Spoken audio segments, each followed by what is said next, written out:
तो दूसरा पैगाम दिया था कि आपस में एक दूसरे को खाना खिलाया करो। कोई मुसाफिर आ जाए, कोई मेहमान आ जाए तो तुम खुश दिली से खाना खिलाओ, ये सोच कर कि आया है खाने वाला खाएगा अपनी रोजी और दुआ हमें दे के जाएगा।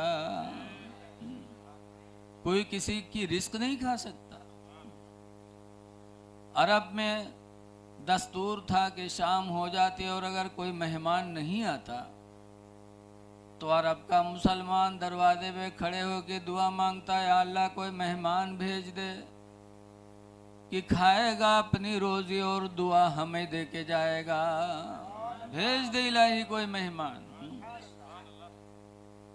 वहाँ देखा जाता है अगर रमज़ान महीना में कोनो मुसाफिर मस्जिद में आएगा और कोई नमाजी घरे बुला लेगा कि चलो हमरे घरे खाए लो, वहाँ गए मेहरुआ से कहें तेरे मेहमान आए खाना दे दो, तो बड़े गुर्रे डब्बिस कहें कहाँ से मेहमान, कौन मेहमान? कहीं मेरे मस्जिद में आए रहे मुसाफिर तो बुलाए लाए, तो कहें इतना बड़ा गांव पड़ा रहा है कोई नहीं बोले तुम्हें बहुत बड़े सेठ बने रहो, जाओ तुम्हें बनाओ खवाओ। आजकल ये नेकी माँ बहनों की वजह से भी नहीं हो पाती। खाना खिलाओ, खाना खिलाने में बड़ा सवाब है। एक हदीस में हुज़ूर ने फरमाया जन्नत तश्ताक़ु इला अर्बात नफ़रिन, क़यामत के दिन जन्नत 4 लोगों को पुकारेगी, 4 लोगों को पुकारेगी आओ। उन्हीं में एक आदमी को बताया मेरे पैगंबर ने, व मुतइमिल जियान, उन 4 में एक भूखों को खाना खिलाने वाला होगा। जो दुनिया में किसी भूखे को खाना खिलाएगा क़यामत के दिन जन्नत उसे पुकारेगी।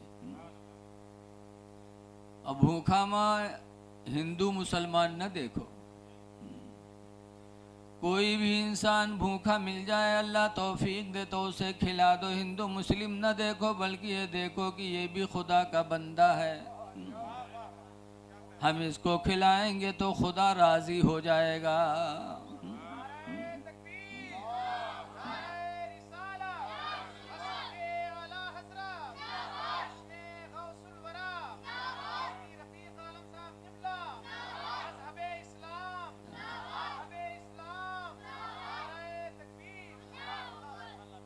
जैसे दुनिया में देखा जाता है किसी की औलाद को कुछ खिलाओ पिलाओ तो बाप खुश होता है कि नहीं होता है?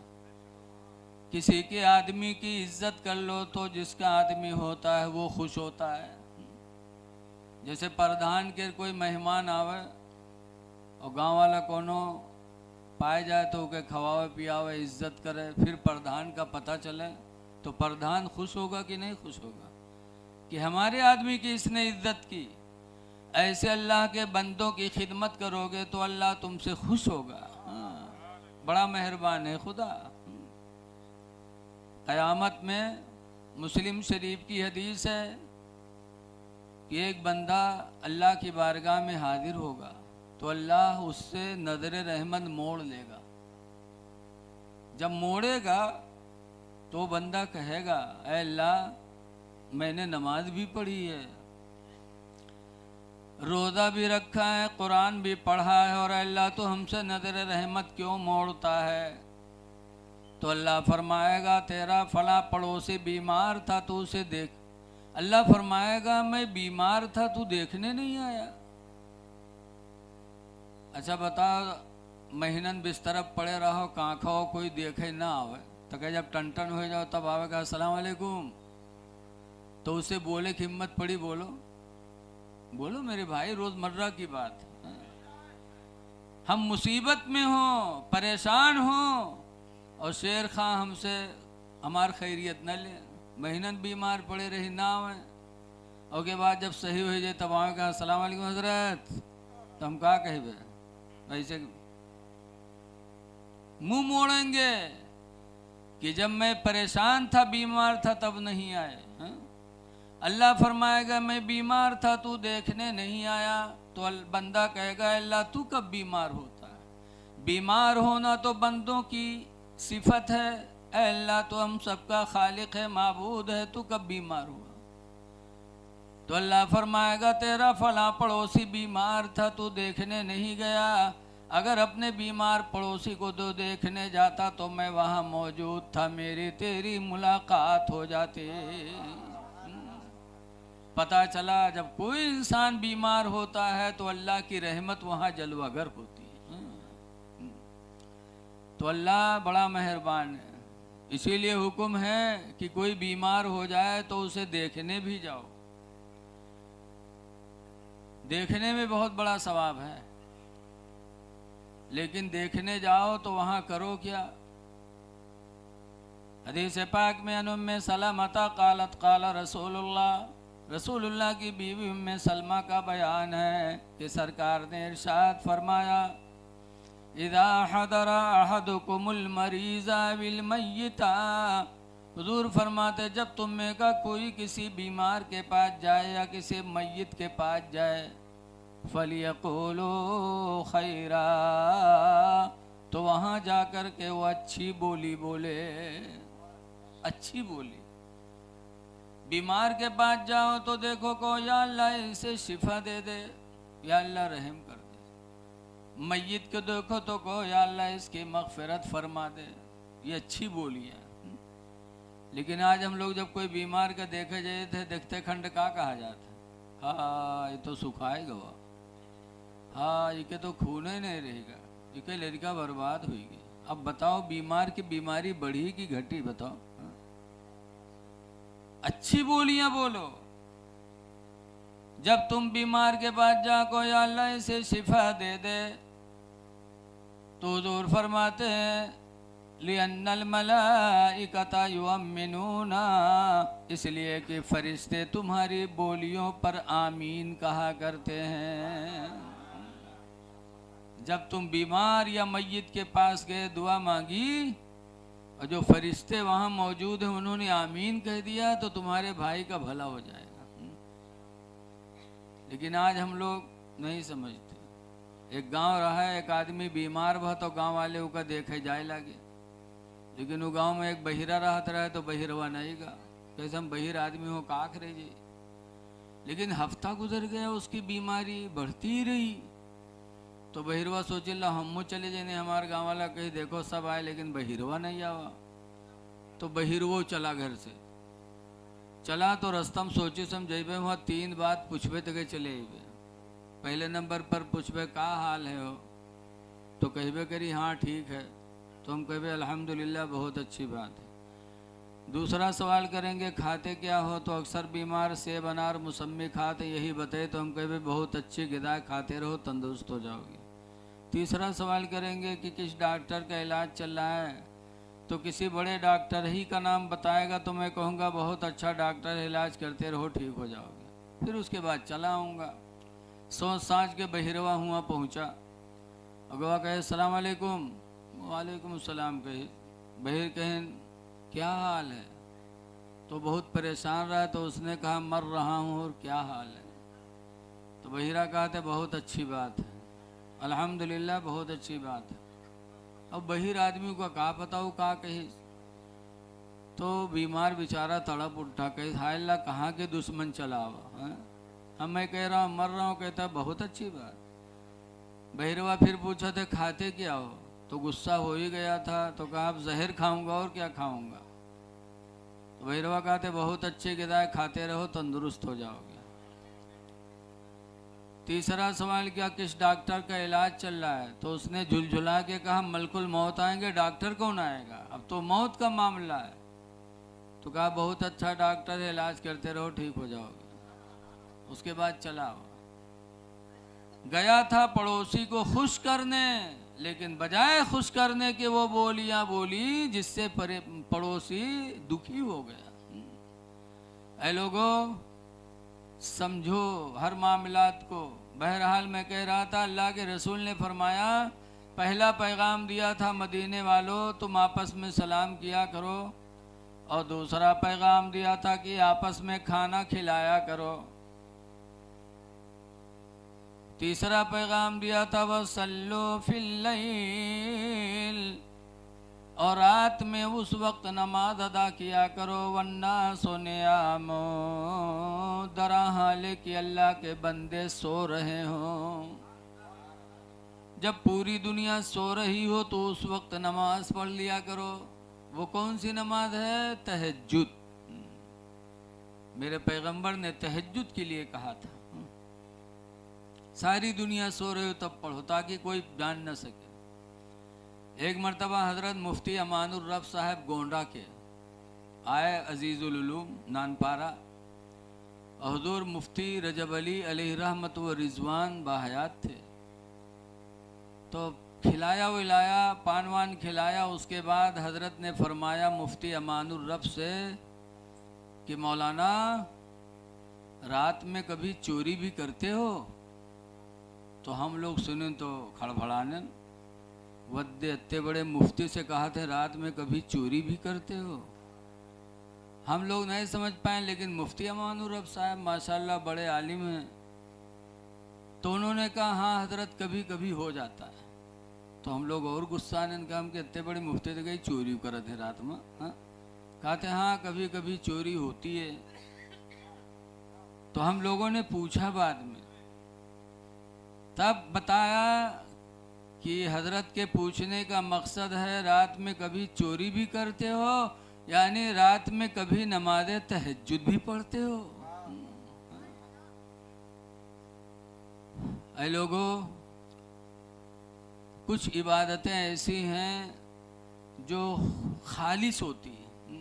पंजगाना नमाज जमात से पढ़ते हैं, सब एक दूसरे के गवाह हैं, लेकिन तहज्जुद खुफ चोरा के बताया गया पढ़ने के लिए। लेकिन आज अगर कोनो तहज्जुद पढ़ ली तो जब सवेरे आदमी थी बैठी तो झूठे कहूँ गए,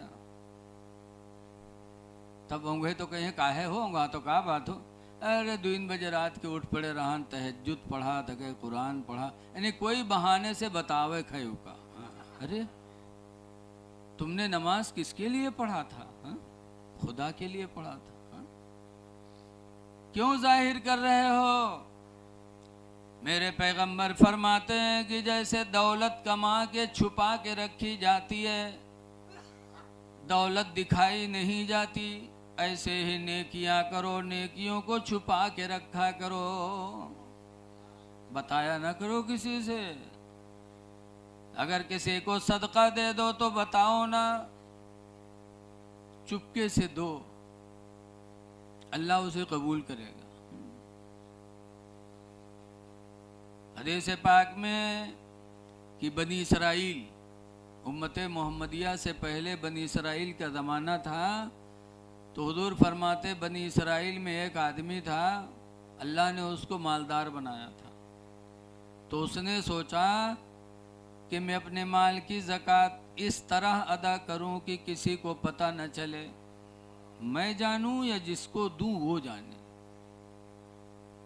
लिखा है कि जब सारे बंदे सो गए, रात की तन्हाई हुई, तब वो बनी इसराइली अपने माल की ज़कात निकाला और शहर के चौराहे पर गया कि कोई रात की तारीकी में निकले तो मैं अपने माल की ज़कात उसे दे दूं। लिए खड़ा रहा। इतने में एक चोर निकला चोरी के लिए। वो बनी इसराइली मुसलमान ने जब देखा तो कहा, मेरे भाई ये माल ज़कात है, मैं देना चाहता हूँ, ले सकते हो? कहाँ लाओ।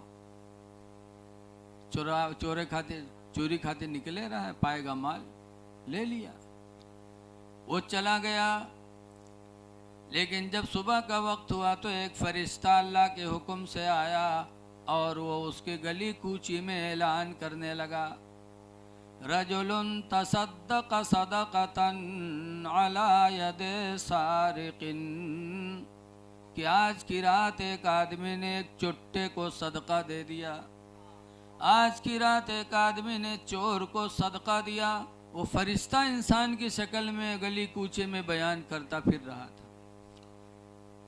बनी इसराइली समझ गया कि मेरा ही मामला है, हाय अफसोस मेरे सदक़े का माल चोर को हाथ में लग गया। फिर उसने सोचा कि मेरी आज की ज़कात तो बर्बाद हो गई, आज मैं फिर ज़कात निकालूंगा और रात के सन्नाटे में ले जाके आज किसी मर्द को नहीं दूंगा, किसी औरत को दूंगा। रात आई, फिर अपने ज़कात का माल निकाला और शहर के चौराहे पर गया और खड़ा था। इतने में एक नौजवान औरत का गुजर हुआ। उस बनी इसराइली ने देखा कि ये औरत है, ये चोरी तो करेगी नहीं, करती नहीं, चोर मर्द होते हैं, औरतें कहाँ होती।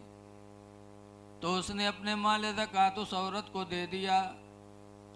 वो औरत ज़कात का माल लेके चली गई।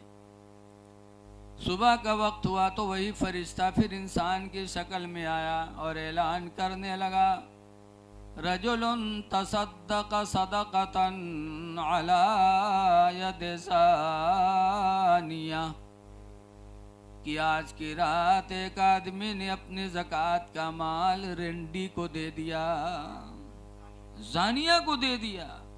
वह औरत ज़ना की नीयत से रात में निकली थी कि किसी से ज़ना करा के पैसा ले ले, लेकिन जब वो देखा तो उसने दिया तो उस औरत ने ले लिया। तो फरिश्ता जब ऐलान करने लगा तो बनी इसराइली ने सुना तो बड़ा सदमा हुआ कि हाय अफसोस, आज की मेरी ज़कात फिर बर्बाद हो गई, ज़ानिया के हाथ में लग गई।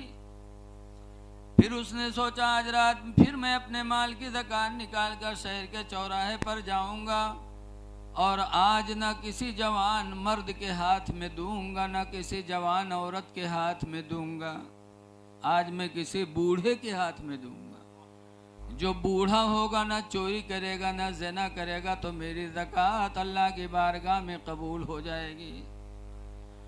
रात का वक्त हुआ, फिर उसने अपने माल की ज़कात निकाली और निकालने के बाद उसी शहर के चौराहे पर खड़ा था कि एक बुढ़े का गुजर हुआ। उसने सोचा कि ये तो बूढ़ा है, इसके हाथ में दे दूंगा, मेरी ज़कात अदा हो जाएगी। करीब गया, कहा मेरे भाई ये ज़कात का माल है, ले सकते हो? कहाँ, दे दो। दे दिया। आया घरे बड़ा खुश रात में कि आज मेरी ज़कात अल्लाह की बारगाह में कबूल हो जाएगी। लेकिन जब सुबह हुई तो फिर वही फरिश्ता इंसान की शक्ल में उतरा और गली गली में ऐलान करने लगा, रजुलुन तसद्दक़ सदक़तन अला यद गनीन, कि आज की रात में एक आदमी ने एक मालदार के हाथ में सदका दिया। वो बूढ़ा जरूर रहा लेकिन रहे मालदार, और ले ली ज़कात के माल। कोनो के पेट भरत तो है नहीं पैसा से, माल ज़कात ले लिया। जब उस फरिश्ते ने ऐलान करना शुरू किया तब वो बनी इसराइली बहुत रोया और पूरा दिन रोता रहा, या अल्लाह कौन सी गलती हो गई कि मेरी ज़कात तेरी बारगाह में कबूल नहीं हो रही है।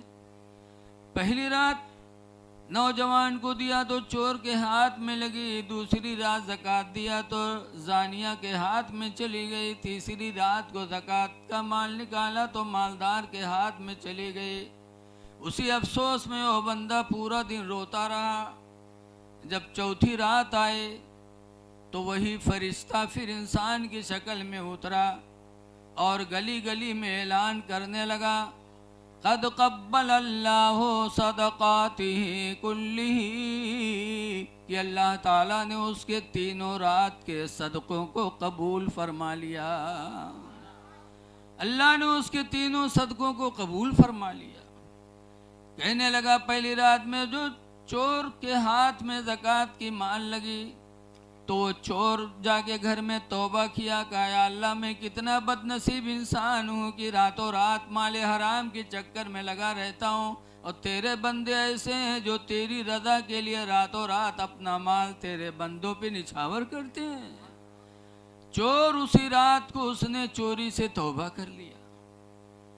दूसरी रात वाला सदका वो औरत ज़ना के लिए चली थी, लेकिन जब भारी भरकम माल पा गई तो उसने भी ज़ना से अपने आप को बचा लिया।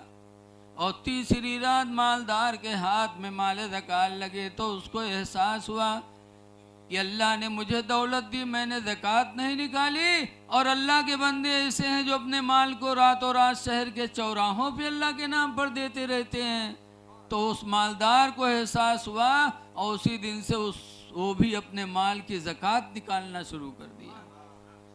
तो पता चला जब इंसान की नीयत अच्छी होती है, छुप के करता है, तो अल्लाह उसकी नेकियों को कबूल फरमा लेता। इसलिए लोगों, नेकियां करो तो उसको छुपाओ। लेकिन आजकल तनिक कैले हैं तो उसका जाहिर जरूर, बहुत से तो तस्वीर लिए हैं और घरे न बैठी हैं, फटाफट दाना गिरावा करी है, बतियावो करी है, मोहल्लम घूमो करी है, ताकि जाने कोनो दज्जाल हो जाते हैं। ये फकीरों की दज्जाल है। अल्लाह का नाम लेना तन्हाई में लो, बात भी कर रहे हो, तस्बीह के दाने भी फटाफट चल रहे हैं। ये क्या है? एक बुजुर्ग थे, एक साहब के यहाँ मेहमानी में गए। जब वो बैठे, खाना का वक्त आया, तो घर वाले ने अपनी बीवी से कहे, वो बक्सा में यहाँ हज वाला दस्तरखान रखा, उसका उठा लाओ। तो हज वाला दस्तरखान ला के बिछाई। वो बुजुर्ग जो मेहमान बने बैठे थे, तो वो आहिस्ता आहिस्ता रोने लगे, आंखों से आंसू चलने लगे। घर वाले ने कहा, आप रो क्यों रहे हैं? कहा, मैं तुम्हारी बर्बादी पे रो रहा हूं। कहा, मैं बर्बाद कहाँ हूं?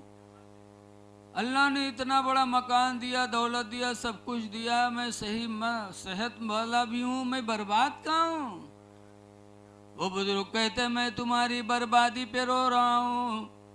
कहा, कैसे?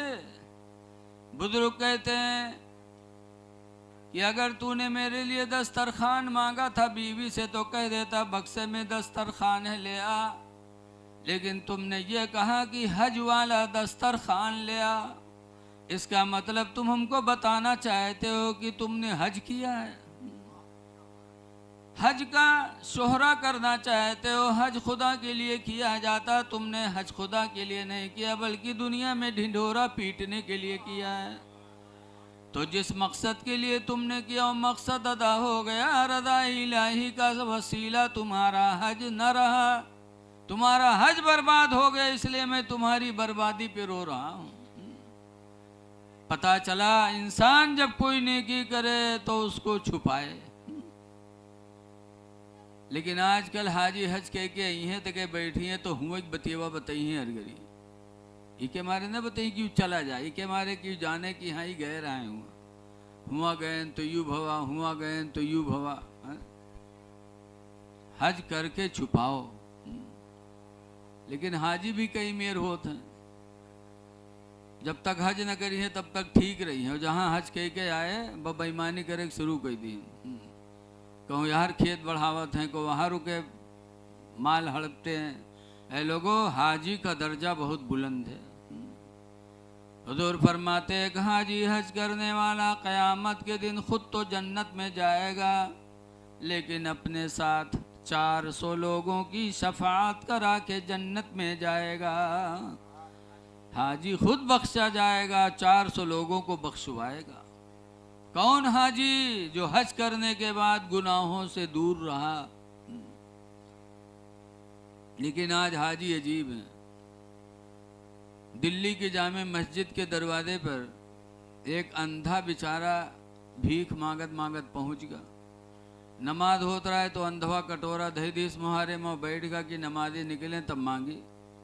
नमाजी नमाज पढ़ पढ़ के निकले ला के अंधवा कहला के भैया अल्लाह के नाम पर, भैया अल्लाह के नाम पर। तो नमाजी निकले अठन्नी चवन्नी डालें। जब खन से कटोरवा बोले खन खन, तो हजीवा अंधवा कहा अल्लाह भला करे, अल्लाह भला करे। लोग डायरेक्ट चले जाए, अंधवा दुआ दे चला जाए, अल्लाह भला करे, अल्लाह भला करे। इतने में एक हाजी साहब निकले तो बजाय डाले के जो उन कटोरम रहा है उसका पंजम भरे लागे। जब पंजम भरे लागे पैसवा खड़भड़ान, तो अंधवा जानिस मालूम को उठाए लिए जाते कहा। बांधवा झट से गट्टा पकड़ ली। ऐसे हाजी भैया, ए हाजी भैया न ले जाओ, ए हाजी भैया हम बहुत परेशान हैं, हाजी भैया छोड़ दो। और हाजिर रहें तो चौके कहीं ना, यो अंधवा कस के जान के हम हाजी हैं नो। तो पूछी ना अंधरा तू कस के जाने हम हाजी हैं रे। तो अंधवा कहे से हाजी भैया अत्ता लटा काम हाजी के अलावा कोई न करी भैया छोड़ दे, अत्ता लटा काम हाजी के अलावा कोई न करी भैया छोड़ दे। बताओ, हज करते हैं उसके बाद ये नहीं सोचते कि अल्लाह ने हमारा मर्तबा बुलंद किया है तो फिर हम उसी रास्ते पे रहें जिससे हमारे दर्जात और बढ़ते रहें। ऐ लोगों नेकियां करो। मैंने कुरान करीम की आयत पढ़ी, अल्लाह फरमाता मन आमिला सालिहम मिन ज़करिन औ उन्सा, जिसने अच्छे अमल किए चाहे मर्द हो चाहे औरत हो, वह हुआ मोमिन, दरहाले कि वो हज कर, दरहाले कि वो नेकी करने वाला मोमिन है। अल्लाह ने ईमान की शर्त लगा दी, बगैर ईमान के कोई अमल अल्लाह के यहाँ कबूल नहीं, याद रखो। वरना अल्लाह इतने कहता मन अमिला सालिहम मिन ज़करिन औ उन्सा, जो मर्द औरत अच्छा काम करेगा फलानुहयन्नहु हयातन तय्यबा, तो हम उसको अच्छी ज़िंदगी देंगे। नहीं, अल्लाह ने मोमिन की शर्त लगा दी, वो हुआ मोमिन दरअसल को ईमान वाला। बग़ैर ईमान के अल्लाह के यहाँ कुछ कबूल नहीं है। इसीलिए हमारे तुम्हारे इमाम इमाम आज़म अबू हनीफा बहुत बड़े इमाम थे। इमाम आज़म अबू हनीफा रहमतुल्लाह अलैह एक जगह तकरीर कर रहे थे, जलसा हो रहा था, तकरीर कर रहे थे। इतने में एक बुढ़िया औरत अपन बकरी लेके, उनके बकरिया के दाढ़ी जामी रहा है, तो बकरिया ला के ठड़िया देश, क्या हो गया हो, बोलना शुरू कर दिया। वो बुढ़िया अपन बकरी लेके सामने खड़ी कर दी। उसके बाद कहा थे इमाम आदम ही बताओ कि तुम्हारा दाढ़ी बढ़िया है कि हमारे बकरी की दाढ़ी बढ़िया है। जब ये पूछा कि तुम्हारी दाढ़ी अच्छी है कि बकरी की दाढ़ी अच्छी है, तो इमाम आदम ने फरमाया था जवाब सुनो मुसलमानों, हमारे तुम्हारे इमाम हैं। फरमाया था बूढ़ी माँ, अगर मैं ईमान के साथ दुनिया से गया तो मेरी दाढ़ी तुम्हारी बकरी की दाढ़ी से अच्छी होगी, और अगर कहीं खुदा न करे बेईमान हो कि अगर मैं दुनिया से गया तो तुम्हारी बकरी की दाढ़ी मेरी दाढ़ी से अच्छी होगी। पता चला इमाम आदम ने साबित कर दिया कि चाहे नमाज हो चाहे दाढ़ी हो, हर चीज़ की कबूलियत का दारो मदार ईमान है। अगर ईमान है तो सब कुछ कबूल है। इसलिए लोगों, ईमान बहुत ज़रूरी चीज़ है। और ईमान किसे कहते हैं? ईमान कहते हैं मोहब्बत रसूल को। और जब नबी के दिल में मोहब्बत होती है तो फिर वो चूनो चिरा नहीं करते। मदीने मुनव्वरा में हज़रत अब्बास जो सरकार के चचा हैं, उनका घर था, और उनके घर की छत पे जो पाइप लगा था परनाला, वो पानी गली में गिर रहा था, और वो गली मस्जिद नबवी के रास्ता की थी। हज़रत उमर रज़ी अल्लाह ताला अन्हु का ज़माना था। लोगों ने आके शिकायत किया, कहा अमीरुल मोमिनीन, अब्बास के घर का परनाला का पानी गिरता है, हम लोग मस्जिद में आते नमाज पढ़ने तो हम लोगों पर गिरता है, हम लोगों को तकलीफ होती है, लिहाजा वो परनाला हटवा दीजिए। हज़रत उमर फ़ारूक आज़म अमीरुल मोमिनीन थे, गए और अपने हाथ से हज़रत अब्बास के परनाले को उखाड़ दिया। हज़रत अब्बास कहीं गए थे, शाम को आए, जब देखा कि मेरे घर का परनाला उखड़ा हुआ है, पूछा ये किसने उखाड़ा? लोगों ने बताया अमीरुल मोमिनीन हज़रत उमर फ़ारूक आज़म ने उखाड़ा है। हज़रत अब्बास आए उमर के पास, कहा अमीरुल मोमिनीन, मेरे घर की छत का परनाला आपने उखाड़ा है? कहा हाँ, नमाजियों को तकलीफ होती है, पानी गिरता है। तो हज़रत अब्बास ने कहा अमीरुल मोमिनीन, आपको ये पता है कि ये परनाला किसने लगाया? कहा नहीं। कहा मेरे कंधों पे चढ़ करके अल्लाह के रसूल ने अपने हाथ से लगाया था। हज़रत उमर की मोहब्बत रसूल देखो। बाद में रो पड़े, कहते हैं हाय अफसोस, जिस चीज़ को मेरे पैगंबर ने अपने हाथों से लगाया था उमर इतना बदनसीब निकला कि उस चीज को उखाड़ दिया। उठे हजरत उमर, हजरत अब्बास का हाथ पकड़े, फरमाते अब्बास, अगर तुम्हारे कंधों पे चढ़ के रसूलुल्लाह ने परनाला लगाया था तो तुम चलो मेरे कंधों पे चढ़ के वो परनाला उसी जगह लगा दो जहां अल्लाह के रसूल ने लगाया था। हजरत उमर गए, अमीरुल मोमिनीन थे, लेकिन खड़े हो गए, अपने कंधों पे अब्बास को खड़ा किया और हजरत अब्बास ने वो परनाला वही लगाया जहां अल्लाह के रसूल ने लगाया था। पता चला सहाबा के दिलों में ऐसी नबी की मोहब्बत थी कि उन मोहब्बत रसूल के आगे सारी चीज खत्म, इसीलिए वो कामयाब थे। हुजूर 1400 सहाबा को लेकर मक्का है, लोगों ने रोक दिया तो मक्का से एक जासूस गए, मक्का के सरदारों ने एक जासूस भेजा उर्वा बिन मसूद सकफी को, कहा उर्वा जाओ, मैक की आवाज़ कुछ बिगड़ गई लग रहा है, उर्वा जाओ देखो मोहम्मद आए हैं, ज़रा देखो उनके साथियों को देखो कि वो कैसे हैं, मोहम्मद कैसे हैं, ज़रा जाके पता लगा के आओ। उर्वा गए। उर्वा का बयान है कि जब मैं वहाँ पहुँचा तो हदीस में उर्वा बयान करते हैं, मा नख्खा रसूलुल्लाह सल्लल्लाहु अलैहि वसल्लम नख्खतन, कोई थूक हुजूर नहीं थूकते इल्ला वक़ाफी यद रजुलिम मिन अस्हाबिही, रजुलिम मिन अस्हाबिही, मगर हुजूर का थूक हुजूर के सहाबा में से किसी न किसी के हाथ के ऊपर पड़ता। जब हुजूर थूकते तो सहाबा दौड़ के वो थूक ले लेते, ज़मीन पे नहीं गिरने देते थे सरकार के थूक को। सरकार थूकते, सहाबा दौड़ के वो थूक हाथों में ले लेते। वकाना यमसहु बिवुजूहिम, और वो सहाबा उस थूक को अपने चेहरों पर मल लिया करते थे, लेते थे सरकार का थूक और अपने चेहरों पे मलते थे। उर्वा बिन मसूद सख्फी देख कर आए मक्का में और मक्का के सरदारों से कहा, काफिरों से कहा, है मक्का के लोगों, खुदा की कसम तुम मोहम्मद का मुकाबला कभी नहीं कर पाओगे। कहा क्यों?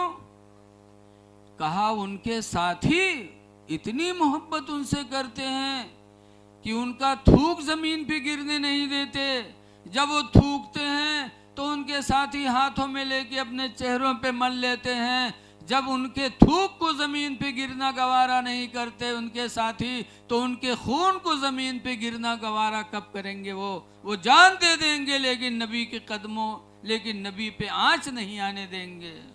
उर्वा बिन मसूद सख्फी कहते हैं तुम कभी उनका मुकाबला नहीं कर सकते। तो ऐ लोगों, सहाबा अपने नबी से इस तरह मोहब्बत करते थे, आप भी मोहब्बत करो। बगैर मोहब्बत के कोई ईमान मुकम्मल नहीं। अल्लाह का वादा है जो अच्छे अमाल करेगा हम उसको अच्छी ज़िंदगी देंगे।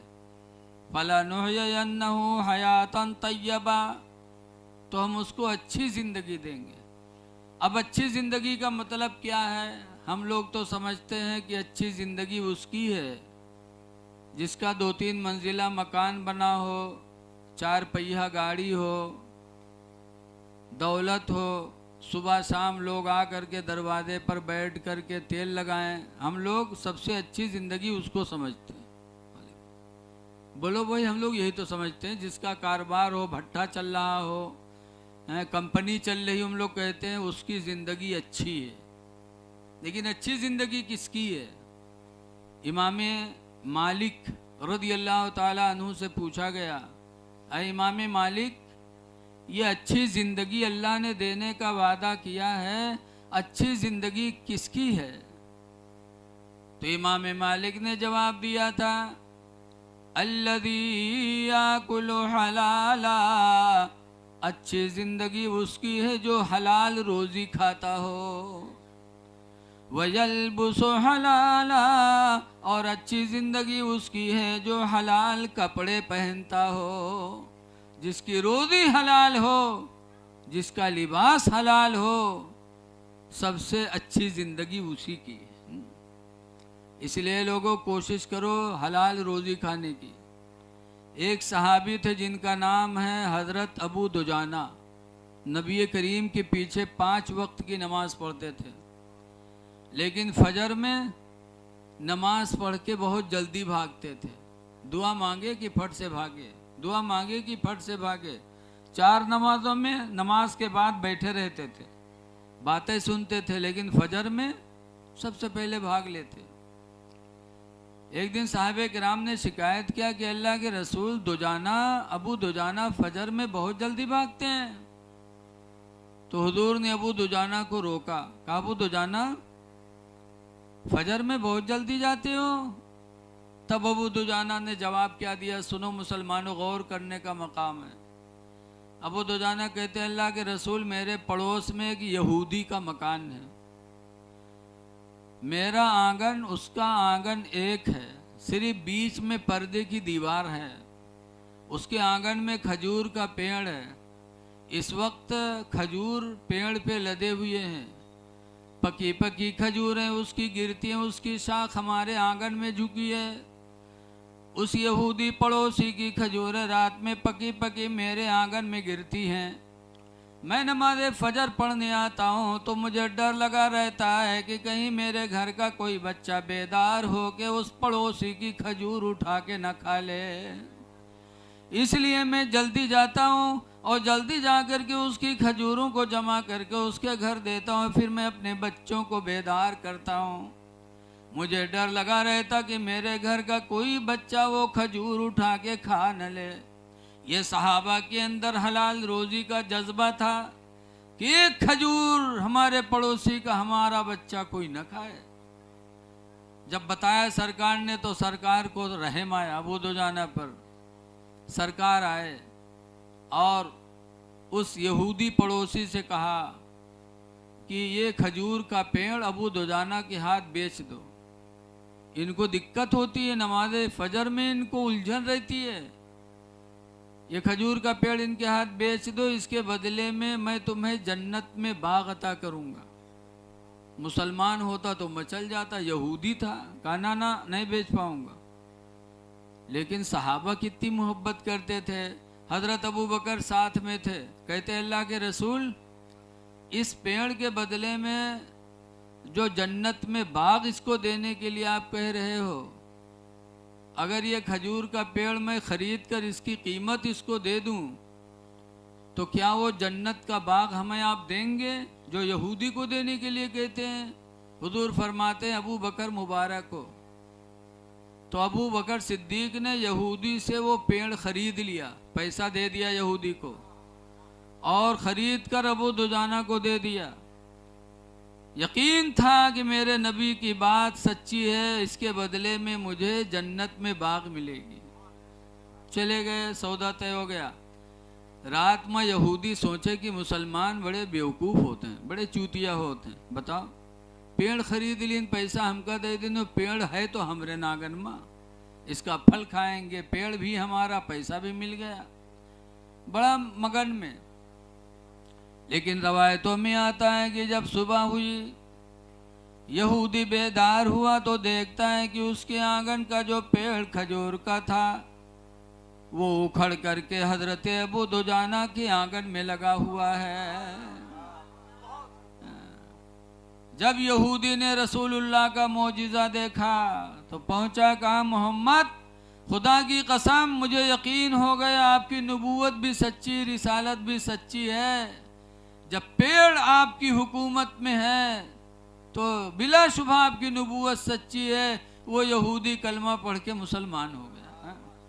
लेकिन है मेरे दीनी भाइयों, ज़रा गौर करो कि अबू दुजाना सहाबी थे, अपने बच्चों के लिए एक खजूर पड़ोसी का खाना गवारा नहीं किया। इसलिए सबसे अच्छी ज़िंदगी उसकी है जिसकी रोज़ी हलाल हो, सबसे अच्छी ज़िंदगी उसकी है जिसका कपड़ा हलाल हो।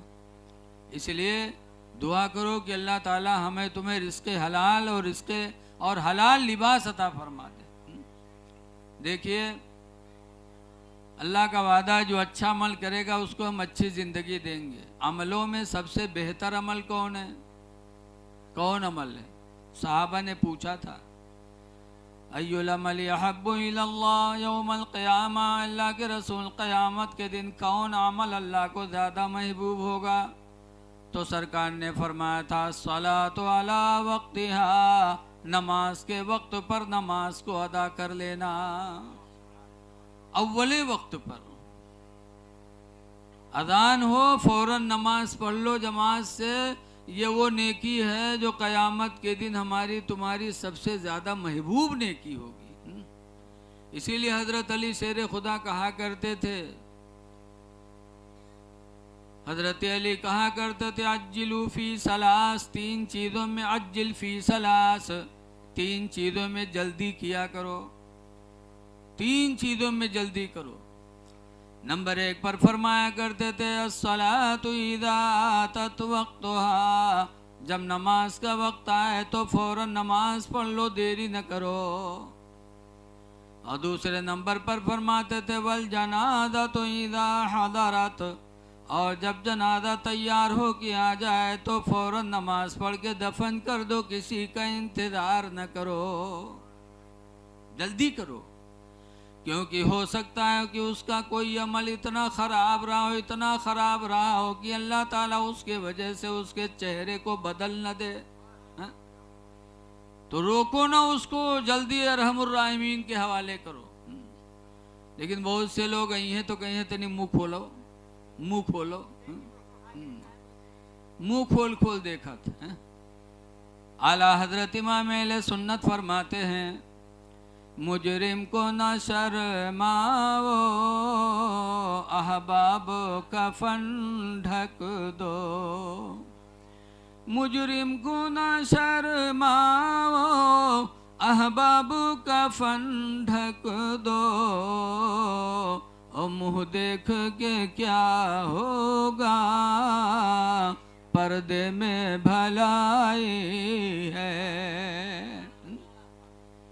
लेकिन जनाजा तैयार रही हो, कहीं भी लड़कवा आवा नहीं है, मातारी बाप से रिश्ता नहीं, मेहरुआ का लेके अलग हो के अलग बना रहे हैं, खा रहे हैं, कमा रहे हैं, माँ बाप से कोई वास्ता नहीं। और जब अब्बा अम्मा मरी हैं तो बम्बई से प्लेन से चली हैं। अरे जब जिंदा थे तो कोई मोहब्बत नहीं, मरने के बाद प्लेन से आ रहे हो।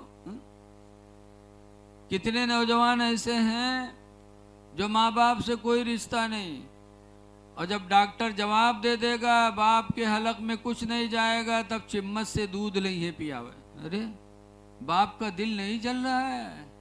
क्या है अफसोस, जब मैं खाने के लायक था तब इसने कुछ तवज्जो नहीं दिया, आज जब मेरे गले से कुछ नहीं जा रहा है तो दूध पिला रहा है। ऐ नौजवानों, अगर माँ बाप जिंदा हैं तो अल्लाह का शुक्र अदा करो, उनकी खिदमत कर लो, अल्लाह से डरो, माँ बाप की खिदमत करो। हदीस में है, माँ बाप की नाफरमान औलाद जन्नत क्या, जन्नत की खुशबू से भी महरूम रहेगी। इसलिए नौजवानों, माँ बाप की कदर करो, ताजीम करो माँ बाप की। अब्बा आ जाए, बैठे हो तो खड़े हो जाओ। अल्लाह कुरान में फरमाता, वख़्फ़िद लहुमा जनाहज़्ज़ुल्लि मिनर रहमा, ऐ मेरे बंदे तो अपने बाजुओं को रहम दिली से झुका ले। जब अब्बा अम्मा को देख तो बाजू तुम्हारे झुक जाएं, चाहे आलिम हो, चाहे प्रधान हो, चाहे डॉक्टर हो, लेकिन बाप से तुम्हारा मर्तबा बढ़ नहीं सकता। इसीलिए हदीस में लिखा है कि लड़का मुसलमान हो और बाप हिंदू हो, और हिंदू बाप मंदिर में पूजा करने जाए, और पूजा करके जब लौटे घर की तरफ और कमज़ोर हो, चलने में दिक्कत हो, तो मुसलमान औलाद अपने बाप का सहारा बन जाए। उठा के लाओ अपने बाप को, इधर से नहीं ले जा सकते क्योंकि शिर्क करने जा रहा है। शिर्क पर मदद करना गोया कि शिर्क ही करना। लेकिन जब शिर्क करके पलटे घर पे आराम के लिए तो हुजूर फरमाते हैं तुम्हारा बाप है उसका सहारा बन जाओ। तो एक मुशरिक बाप की खिदमत का हुक्म मेरे पैगंबर ने दिया, तो अगर बाप मोमिन हो तो उसकी खिदमत में अल्लाह कितना राजी होगा, अल्लाह के रसूल कितने राजी होंगे। इसलिए नौजवानों, माँ बाप की तरफ तवज्जो करो। लेकिन आज देखा जाता है 5-6 लड़का है तो माँ बाप खातिर वसरी बांधत कि शनिचर के बड़कऊ के यहाँ खई हैं, इतवार के मंझिलका के यहाँ, सोमवार के संझिलका के यहाँ। अरे तुम माँ बाप के लिए बारी बांध रहे हो।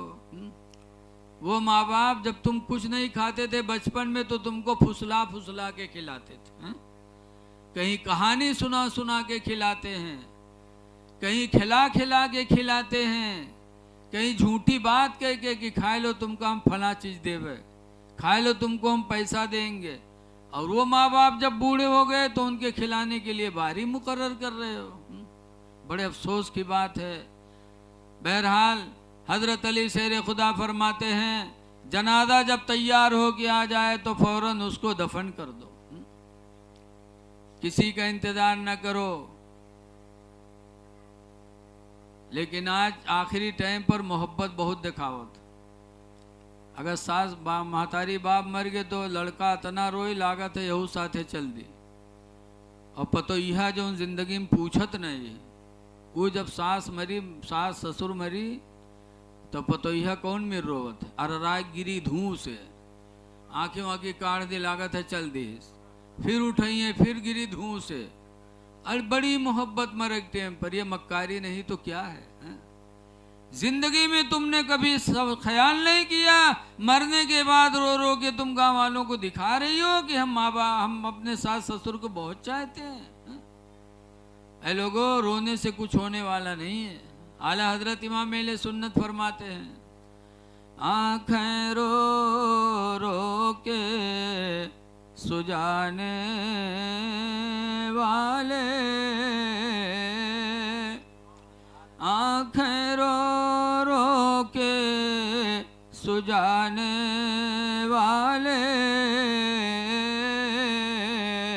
और जाने वाले नहीं आने वाले, जाने वाले नहीं आने वाले। रोना मगफरत की दुआ मांगो, माँ बाप की कब्रों पे चले जाओ। हदीस में है मंज़ारा कब्र अबुवैहि फी कुल्लि यौमि जुमा, जो हर जुमा को माँ बाप की कब्र की ज़ियारत करेगा, फ़ग़फ़िर लहू मा तक़द्दम मिन ज़ंबि व मा तअख़्ख़रा, तो उसके वजह से उसके अगले पिछले गुनाह माफ़ कर दिए जाएंगे। सुभान अल्लाह, सुभान अल्लाह, सुभान अल्लाह, बेशक, वाह। आज हम और आप अजमेर शरीफ जाते हैं, जाना चाहिए, देवा जाना चाहते दे जाना चाहिए, बरेली जानते हैं जाना चाहिए, लेकिन कम से कम अपने माँ बाप की कब्रों पे भी जाना चाहिए। सुभान अल्लाह, बेशक, बेशक। बरेली जाओगे, गरीब नवाज के यहाँ जाओगे, सवाब पाओगे, और माँ बाप की कब्रों पे जाओगे तो रसूलुल्लाह फरमाते हैं तुम्हारे गुनाह बख्शे जाएंगे। सुभान अल्लाह, सुभान अल्लाह, बेशक, वाह। लिहाजा माँ बाप की कब्रों पे हाजिरी दिया करो। कब्रों पे जाने से बड़ा फायदा हुजूर फरमाते हैं ज़ूरुल कबूरा, कब्रों की ज़ियारत किया करो। क्यों? लिअन्नहा तुज़क्किरुल आखिरा, इसलिए कि कब्र की ज़ियारत तुमको मौत को याद दिलाती रहेगी। सही, बेशक। लेकिन आज हम लोगों के दिल इतना ढीठ हो गए हैं कि कब्रस्तान जावा जाते तो हुओ तो उनको डर नहीं, हुओ पंचायत, कब्र से भी हम नहीं डरते। जैसे बताओ तो एक बुढ़वा रहा है बीमार भवा, तो के लड़कवा का घेर के बैठे, अब्बा ये बात अब्बा वो बात, तो बुढ़वा कहते भैया रे अब हम बचबे ना, अब लागत है मर जीवे। तो लड़के कहीं तब अब्बा, तो बुढ़वा कहते जो हम मरबे तो हमका नवा कपड़ा के कफन न दियो, पुरान कपड़ा कफन में लगायो। लड़के कहीं अब्बा यूँ कहाँ हो सकता है कि तुम हमरे लिए सब कुछ की हो, हम मर जाइयो तो हम लोग कफन में पुरान कपड़ा देवे। गाँव वाले कहा कहीं है अब्बा, तो बुढ़वा कहते हैं गांव वाले चक्कर में पड़ गए सारे, उनको फंसाए दे हो तुम लोग। अच्छा। कहा है अब्बा? तो बुढ़वा कहते अरे पुरान कपड़ा में लपेट के रखियो कब्र में, ताकि जब फरिश्ते सवाल जवाब करे हैं देखिए कफन पुरान, तो कहे तो बहुत पहले मर चुका है, कहीं हिसाब होएगा वही छोड़ो। तो छोड़ छाड़ चले जाइए सुभान और अल्लाह। नवा कफन में लपेट के रखियो, जुड़ते जुड़ जाइए कि न जुटी है रे। बताओ ऐसे ऐसे दलाल बुढ़वा पड़े हैं कि जिंदगी भर तो दलाली करवे कि इन्हें मरे के बाद सोचे बैठे कि हूँ 420 के निकल जाएगा। लेकिन ऐ लोगों कब्र बड़ी कठिन मंजिल है। आला हजरत जैसे मुजद्दिद कब्र को याद करके फरमाते हैं या रसूल अल्लाह, खड़े हैं मुनकर नकीर सर पर, न कोई हामी न कोई आवर। बेशक सुभान अल्लाह। खड़े हैं मुनकर नकीर सर पर, न कोई हामी न कोई आवर। और बता दो आकर मेरे पयंबर के सख्त मुश्किल जवाब में सुभान अल्लाह है। सुभान अल्लाह। बता दो आका। जनाजा तैयार हो जाए तो फौरन दफन करो। तीसरे नंबर पर हजरत अली शेर खुदा फरमाते हैं वल अय्यिमु इज़ा बुलिगत फतन किहुहा, और लड़की जब बालिग हो जाए तो फौरन उसका निकाह कर दो। हाँ सुभान अल्लाह। बालिग जवान लड़की के शादी में देरी न करो, हजरत अली शेर खुदा कहते हैं। क्योंकि अगर तुमने रोका और अगर उसके कदम कहीं उठ गए तो सारा उबाल तुम्हारे ही सर पे जाएगा। सही, बेशक बिल्कुल सही। लेकिन आज बहुत से लोग हैं लड़की बालिग हो गए तो अब दामाद ढूंढते हैं कि कोनो डॉक्टर मिलत, वकील मिलत, कोनो टीचर मिलत, कोनो नेता मिलत, और वही तलाश करे करे मैं यहाँ बिटियावा का बुढ़ाए दे बुढ़िया कह देते। हाँ, सही बात। ऐ लोगों, क्या तुम्हें अपनी बच्ची से ज्यादा प्यार है? रसूलुल्लाह को अपनी बच्ची से प्यार नहीं था? सही। हुजूर की सबसे छोटी बेटी फातिमा सरकार को इतना प्यारी थी, इतनी प्यारी थी कि हुजूर फातिमा का नाम नहीं लेते थे। जब कभी कोई बात होती थी तो कहते थे मोहम्मद की जान। सुभान अल्लाह सुभान अल्लाह। बेशक। एक दफ़ा हजरत अली और हजरत फातिमा में तू मैं हो गए तो हजरत अली घर से निकल गए। जब निकल गए तो फातिमा रोने लगी, और जब रोने लगी तो हजरत अली तो चले गए। थोड़ी देर बाद हुजूर आए खैरियत लेने, तो देखा फातिमा रो रही है, तो फरमाया मोहम्मद की जान तुमको किसने रुलाया? हाँ हाँ हाँ। ऐ मोहम्मद की जान तुमको किसने रुलाया? ऐ मेरी माँ बहनों जरा फातिमा का जवाब सुनो। जब सरकार ने पूछा था ऐ मोहम्मद की जान तुमको किसने रुलाया, तो फातिमा ने हजरत अली की कोई बुराई नहीं किया था। यही कहा था अब्बा मेरे शौहर अली हमसे नाराज हो गए इसीलिए मैं रो रही हूँ। सुभान अल्लाह। नाराज हो गए मैं रो रही हूँ। अब आजकल की औरतें हुई थी तो फौरन अटैची उठाई थी कि अब्बा चलो घर में रही रोजी न हो, जिंदगी भर जले से हम कई घर में। लेकिन वारे फातिमा जहरा अली की गमी नहीं बयान करती हैं, कहती हैं अली हमसे नाराज हो गए। तो पूछा कहाँ हैं? तो कहती मस्जिद नबवी में होंगे। और कहाँ होंगे? मस्जिद में होंगे और कहाँ होंगे? क्या प्यारा गुमान था फातिमा के अपने शौहर के बारे में। मस्जिद में होंगी और कहाँ होंगे? अब आज अगर लड़ाई हो जाओ पूछ ले कहाँ है तो कहे फलनिया कुआं हुई है। हाँ और का हुए हुए फलनिया किया। हाँ। फौरन तो हमल लगाती हमारी माँ बहनें। हुजूर सल्लल्लाहु अलैहि वसल्लम गए मस्जिद में, हजरत अली से फरमाया कुम या अबा तुराब, अब्बा आए मिट्टी के अब्बा खड़े हो जाओ। हजरत अली खड़े हुए तो हुजूर फरमाते हैं ऐ अली फातिमा मेरी बेटी तुम्हारे निकाह में है, औरत होने की वजह से कम अक्ल है, अल्लाह ने औरतों को कम अक्ल बनाया। लिहाजा कम अक्ली की वजह से अगर मेरी बेटी फातिमा से कोई गलती हो जाए तो खुदा के लिए नाराज ना हुआ करो, माफ कर दिया करो। सुभान अल्लाह, सुभान अल्लाह। क्या मेरे नबी अपने दामाद से बोली बोल रहे हैं कि नाराज ना हुआ करो, माफ कर दिया करो।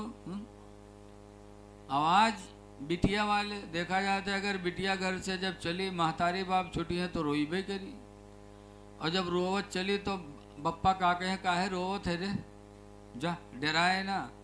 अगर उनके आंखें उठे तो सारे आंखें फोड़ देवे, तन को बोला तो उनके सारे कत्ल करा दे, तू काहे डरा थे जा। आजकल बप्पा पहलवान बना के पटवा था, तो घर में हुआ लड़ाई ना हो तो कहूँगा घर जन्नत बनी है। क्या रसूलुल्लाह ने अपने दामाद के साथ मोहब्बत की बोली बोली है। बहरहाल है लोगों, जरा गौर करो कि फातिमा सबसे छोटी चहेती बेटी थी, लेकिन जब उनकी शादी का वक्त आया, फातिमा बालिग हुई, तो बड़े बड़े मालदारों ने निकाह का पैगाम भेजा, सरकार चुप रहे।